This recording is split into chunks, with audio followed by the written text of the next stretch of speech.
So this is where the fun really begins, because now that we can recognize where the planes are, we're going to be able to cast some shadows on top of them from our virtual objects, our 3D objects.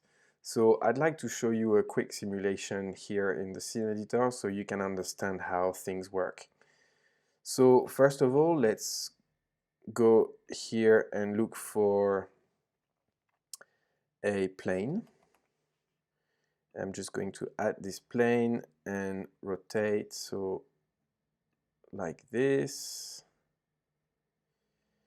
And to make it look like it is right now, we are going to make this 50% transparent. Okay, so every time we recognize a plane, this is what we see. We have the light, and obviously we need a 3D object. So I'm just going to add a box in here, and I'm going to make it a lot smaller, so 0.3. Okay, so this is my 30 centimeter box. Actually, let's add a little bit of chamfer radius like that. Okay, so yeah, that looks good. And you can see how this is on top of that. It's just above. And we have a light goes down, but there's no shadow on our plane.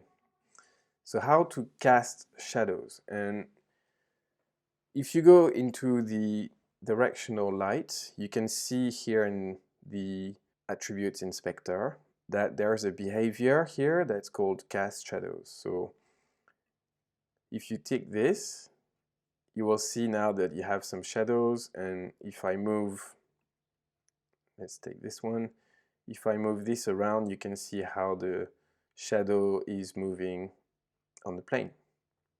So let's put this in the center. Okay, good. Now, the problem we will have is that if we put this to an opacity of 0, you will see how it just disappears completely. We can't see any shadows, so that's not the right solution.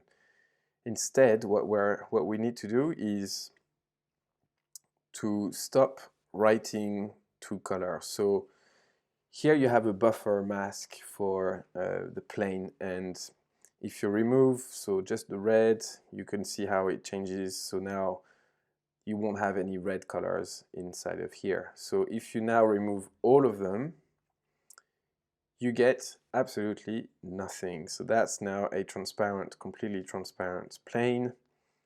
However, if we select this directional light again, there's another little thing that we need to change. So we made sure that it would cast shadows, and now we need to change the mode. So instead of forward, we will have deferred. And you can see how now we have a deferred shadow that we can see on this empty plane. But it's still not great and not perfect. You can see now the edges of the plane, and that's because this plane itself is casting shadows. Like you can see a shadow of this cube on the plane. Well, the plane is emitting a shadow as well. So in order to prevent that, you can go in here, and here you have the shadows, and you can say that no, I don't want this to cast any shadows. Okay, so this starts to look much better already. However, you can tell that this is very dark, and the shadow is completely black. That's not good enough. So what we can do is, once again, go to your directional light, and in here you can see that the color is completely black. So we are going to put something like, oh, actually it's not this one, it's here. So we'll do something like 35% opacity. Okay, so this looks softer, it's nicer, and you can see how the ambient light is still working now. Before we had something that was just too dark. Ooh, that did not change actually. So select again. It's because it wasn't this one, it's this one. So yeah, here you can see how this affects our cube here. That's not good. So yeah, let's just go back to about 35, and I think that's pretty good.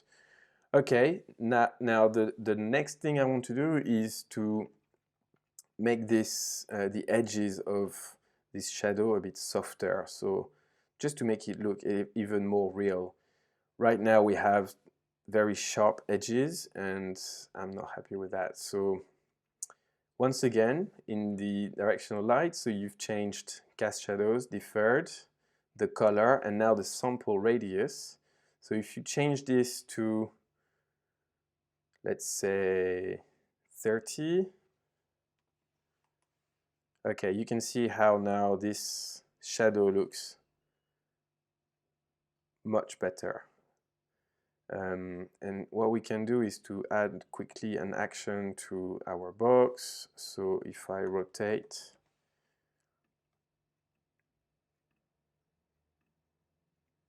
forever, so we've done this before, that's why I'm going quite quickly. And here I'm going to put something like, yeah, 30%. Ooh, I added this to the directional light. That's not good. Okay, all right, so let's just remove this. Select the box. Hopefully you didn't make the same error as I did. Okay, and move something like, yeah, 46%. I think this looks really cool. In fact, the sun is right here, so if we wanted to be really accurate, probably we would have to do something like this.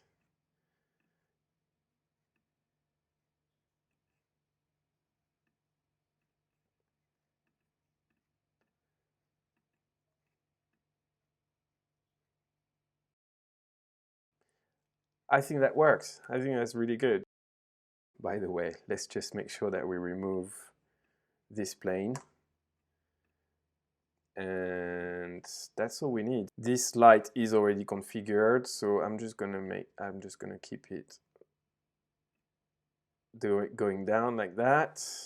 All right, and this cube, I want this to appear right in front of me when I start. So about there, actually just a bit lower.